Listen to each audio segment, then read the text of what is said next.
কী ভাবছো? মাধ্যমিক তো হয়ে গেল, এবার কি নিয়ে পড়া যায়, তাই তো? হ্যাঁ, যারা ভাবছো যে সায়েন্স নিয়ে পড়বে, আমি আর্টস বা কমার্সের ব্যাপারটা বলতে পারবো না। এবং আরেকটা প্রসঙ্গত একটা কথা বলে রাখি, পিওর সায়েন্সেই একমাত্র যে ভালো ক্যারিয়ার আছে বা সেটা কিন্তু নয়। মানে কমার্সেও বা আর্টসেও কিন্তু খুব সুন্দর ফিউচার হতে পারে। কিন্তু যা হোক, আমি যেটা বলতে চাইছি, যারা পিওর সায়েন্স নিয়ে পড়াশোনা করতে চাও তাদের জন্য কিছু কথা বলবো।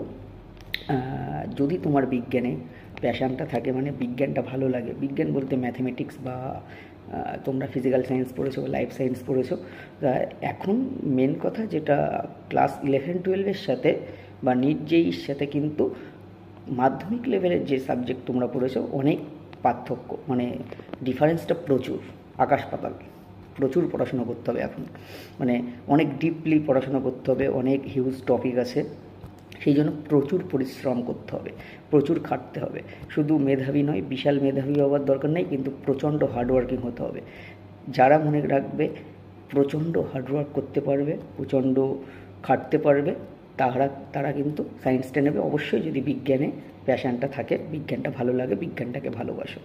আরেকটা জিনিস, যারা নিট বা জেই দিয়ে ডাক্তার ইঞ্জিনিয়ার হতে চাও, তাদের ক্ষেত্রে একটা কথা বলবো, প্রথম দিন থেকে তোমাদেরকে কিন্তু আলাদা করে একটু একটু করে টাইম বের করতে হবে বোর্ডের পড়াশুনো করার পাশাপাশি নিট বা জেইর জন্য কিছু কোয়েশ্চেন আনসার প্রিভিয়াস ইয়ারে কীরকম পড়েছে তার টেকনিক শিখে রাখতে হবে, কিছু শর্ট টেকনিক। এইরকমভাবে পড়াশোনাটা করতে হবে, গোছানো নিট অ্যান্ড ক্লিন কিছু খাতা রেখে দিতে হবে যেগুলোতে তোমার শর্ট নোট থাকবে। আরেকটা কথা, টিউশন টিচার চুজ করার সময় কিন্তু এমন টিচার চুজ করবে যে তোমাকে কিন্তু সুন্দরভাবে প্রত্যেকটা জিনিস বুঝিয়ে দিতে পারবে, নিজের গাইডেন্স দিতে পারবে। এরকমভাবে